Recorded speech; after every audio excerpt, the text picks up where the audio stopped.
आज हम पढ़ाएंगे मोहम्मद बिन तुगलक।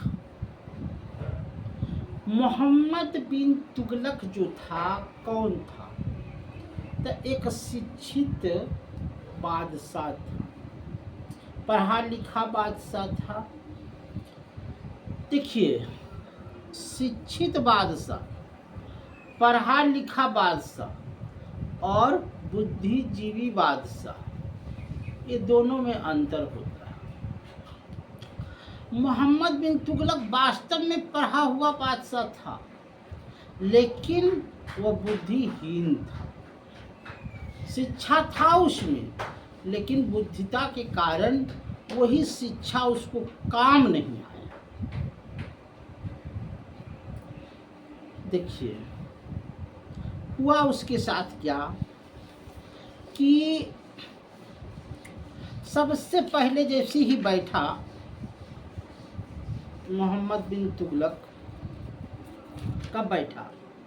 1325 ईस्वी में, और 25 साल उसने गद्दी पर बैठा, यानी कि 26 साल उसने गद्दी पर, 26 साल में मौत हो गई। तो उसने क्या किया? तांबे का रुपया जारी किया। तो तांबे का रुपया जारी किया तो उसमें अपना मोहर मारना चाहिए उसको, सरकारी मोहर। 1 रुपया लिख करके जारी कर दिया। ऐसा हुआ कि तांबे का रुपया जो है हर घर में बनने लगा। अब वो सरकारी मोहर रहेगा तब ना उसको पता चलेगा कि हाँ भाई ये सरकार का पैसा है। अब वो हर घर में तांबे का रुपया बनने लगा, तो तांबे का रुपया को छाट दिया।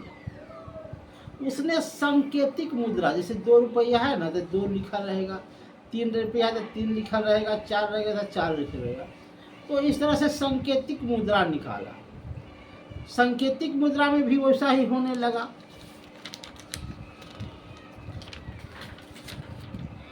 उसने सती प्रथा को रोकना चाहा, क्योंकि सती प्रथा जो थी, विधवा विवाह, वो प्रयास किया कि इसको रोक दिया जाए। पहले से आ रहा था कि पति मर जाने के बाद उसको चिता पर औरत को लिटाया जाता था। उस पर उसने बहुत प्रयास किया कि इसको रोक जाए। उसके बाद मोहम्मद बिन तुगलक था मुस्लिम, लेकिन जब होली आता था तो वह होली भी मनाता था, दीपावली भी मनाता था, दशहरा भी मनाता था, यहाँ तक कि हिंदुओं का मंदिर भी जाता था, जिससे वहाँ के जो उसका जो शासक थे, हिंदू जो मुस्लिम जो लिबाज में थे, उससे वो थोड़ा सा घृणा पैदा करते थे कि बोलो नहीं, कैसा मुस्लिम अथी शासक है जो हिंदुओं का मंदिर जाया करता है, होली मनाता है, दशहरा मनाता है, ये सब मनाया करता था। इब्न तुता मोरक्को का रहने वाला था, याद रखिएगा। इब्न तुता मोरक्को का रहने वाला था और मोहम्मद बिन तुगलक के राज में घूमने आया था। सोने का सिक्का मोहम्मद बिन तुगलक ने चलाया था। इसने, जैसे देखिए, खेती का विकास किया, ढोल बाजे के साथ मैंने क्या किया, धान रोपवा दिया। अब ऐसा हुआ कि बाढ़ आ गया कि डूब गया, तो धान में उसको घाटा लग जाता था। मैंने सभी काम ही करता था ज्ञानवश, लेकिन बुद्धिता नहीं रहने के कारण सब इसका चौपट होता था।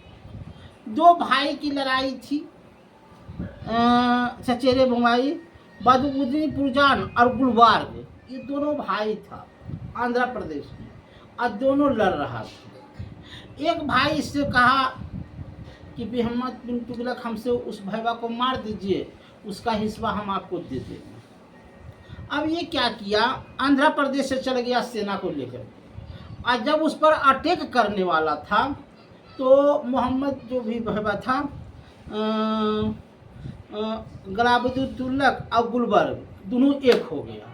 कहा काहे सेना उना बाहरी से लाए हो, तुम जितना चाहते हो उतना तुमको दे देते हैं, जितना हमको चाहते हो उतना दे दो।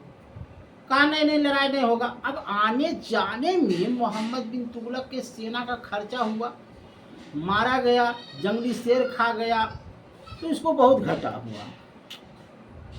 उसके बाद देखिए, पहले तो दिल्ली राजधानी थी, उसके बाद इस कहने का क्या, मैंने दूसरे जगह बदलना चाहता था। तो जो सेना दिल्ली में अस्थिर है, क्वार्टर लिए हुए है, सब कुछ सुविधा उसको मिल रहा है, अब फिर दूसरे जगह जाएगा राजधानी बनाने के लिए, उसको असुविधा का सामना करना पड़ेगा। अब इसको रोकने के लिए कहता था कि पगला मूर्ख है, अरे राजधानी एक जगह है, ये हम लोग को सुविधा मिल ही रहा है, अब फिर दूसरे जगह नए सिरे से राजधानी बनेगा, कितना खर्चा हो जाएगा।